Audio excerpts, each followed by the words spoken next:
मंच के आगे दाएं बाएं जितना भी भैया चाचा माई बहन जे भी बालो सबके मंच के जरिए रोज छू के गोड़ लगा था एगो ताली बजा के आशीर्वाद दे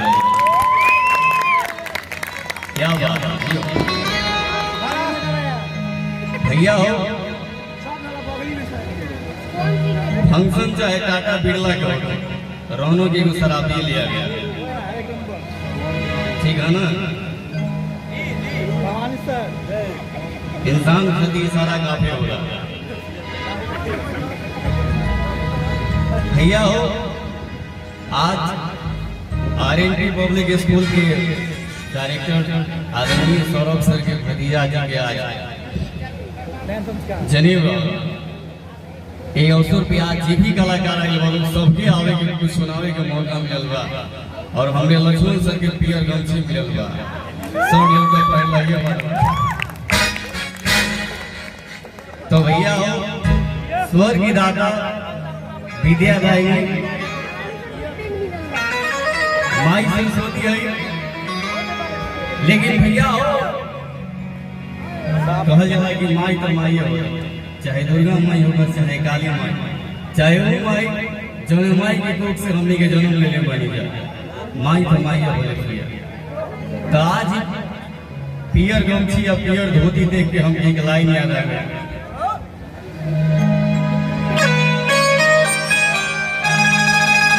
क्या बात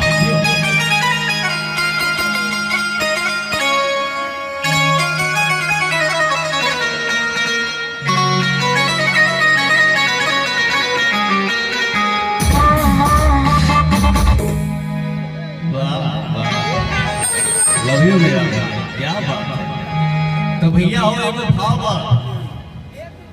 पियरी पहिर जब बांधे पगड़ी पियरी पहिर जब बांधे पगड़ी भैया हो हमने के बिहार की सबसे उच्चतम पर्व माना जाला छठ पर्व और आज हमके पियरी देख के लक्ष्मण सर के पियरी देख के याद आ गया पियरी पहिर जब बांधे पगड़िया लचकीला बहंगी झुमकी बिहारिया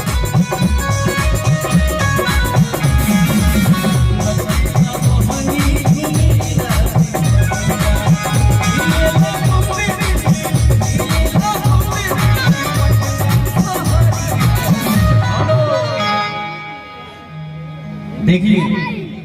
हम कहानियां भोजपुरी भाषा के बोले वाला समझे वाला हजार के बीच में अगर 10 लोग खड़ा हो जाए पूरा पंडाल दिया जाएगा खास करके जब प्रकाश सर जैसे वॉलेंटियर हो भैया क्या बात है जी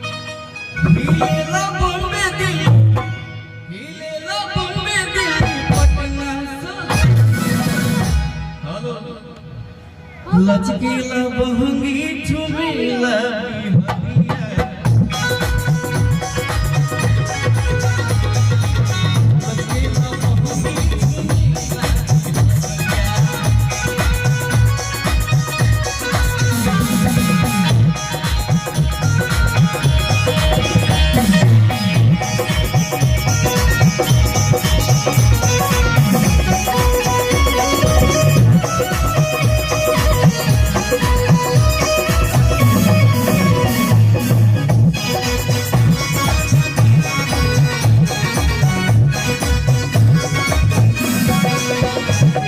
और का भैया असली में बिहार के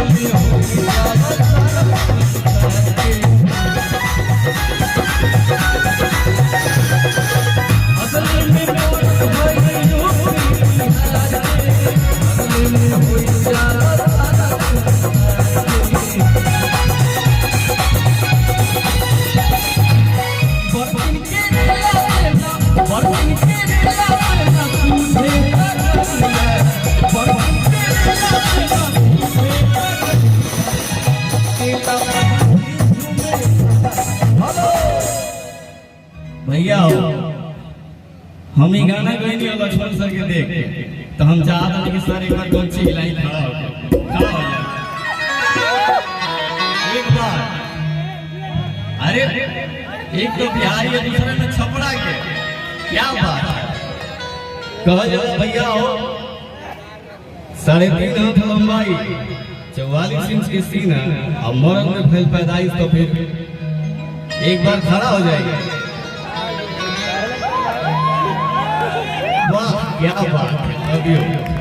असली में पड़ब है यूपी बिहार,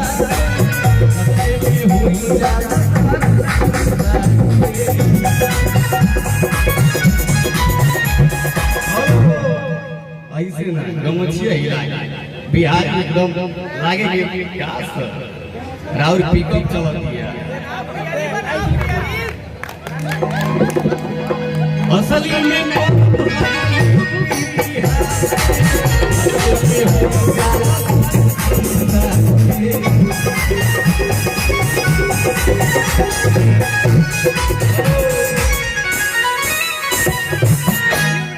सर गमछी हटाता है, ऐसा लगा था कि अगर खाना खिया होता है। भैया हो, पहले के जमाना में जब ब्याह शादी होत रहे तो मेरा खाना दे के सामने ना बैठत रहे, बिना लेके हिलावत रहे, एकदम वही फीलिंग समझ लगल। लेकिन कौनो बात असली में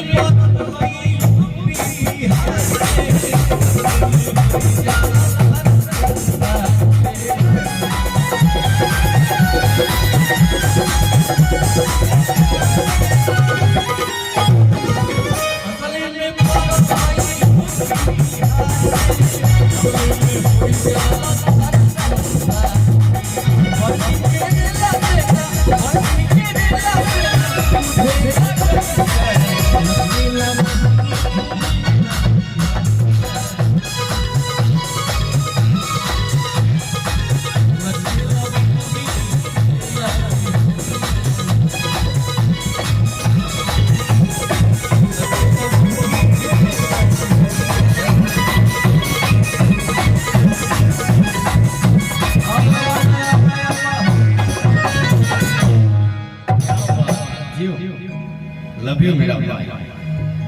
ये जो ढोलक बजा रहा है संदीप, बहुत ही बढ़िया ढोलक प्लेयर, नाल वादक।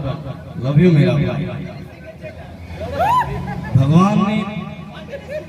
नेत्र तो उतना नहीं दिया है, लेकिन भाई जो मेरा कला दिखाता है ना, क्या कला दिखाता है। Love you Jio.